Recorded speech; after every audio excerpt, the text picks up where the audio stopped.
Daily Devotion with Pastor Balla for October 30th, 2025.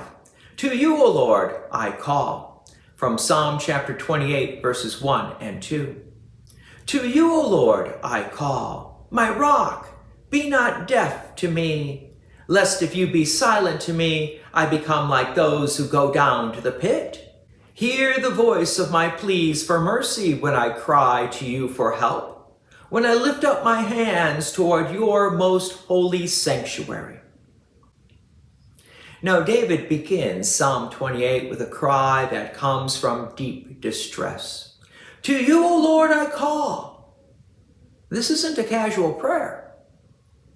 It's the desperate voice of someone clinging to the only one who can save him. David knows that silence from God would be unbearable. If you be silent to me, he says, I become like those who go down to the pit.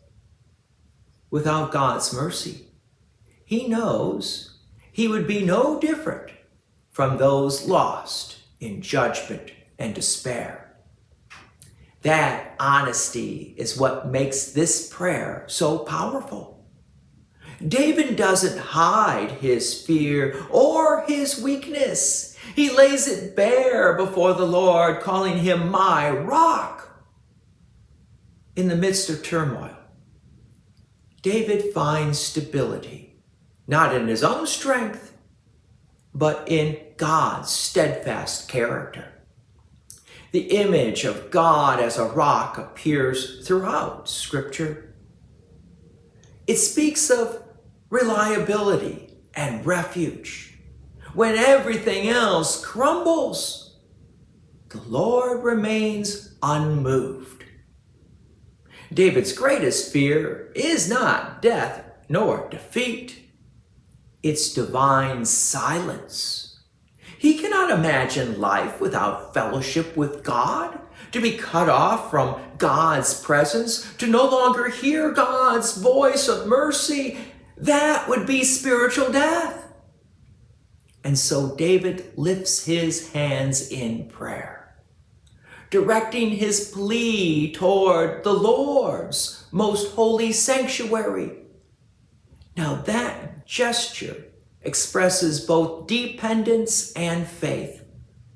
Though David may be far from the physical temple, he reaches toward heaven itself, trusting that the Lord still hears. This kind of desperate prayer is one every believer eventually learns.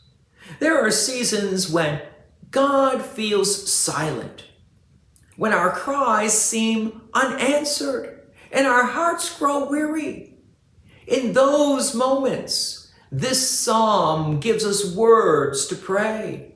It reminds us that faith is not the absence of struggle. It's the persistence of hope in the struggle. Through Christ, we have the assurance that God never turns a deaf ear to his people. Jesus himself cried out from the cross, my God, why have you forsaken me? So that we would never be truly forsaken. Because of his sacrifice, the silence of judgment has been broken forever. The Father now hears our cries for mercy, and his Spirit intercedes for us even when our words fail.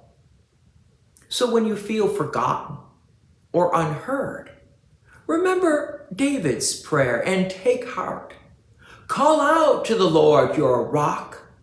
Lift your hands toward him and trust that he hears, he answers, and he saves. His silence is never absence. He is near to all who call on him in truth. God's peace and many blessings be with you, and thank you for listening. And please take an opportunity to share this message with others.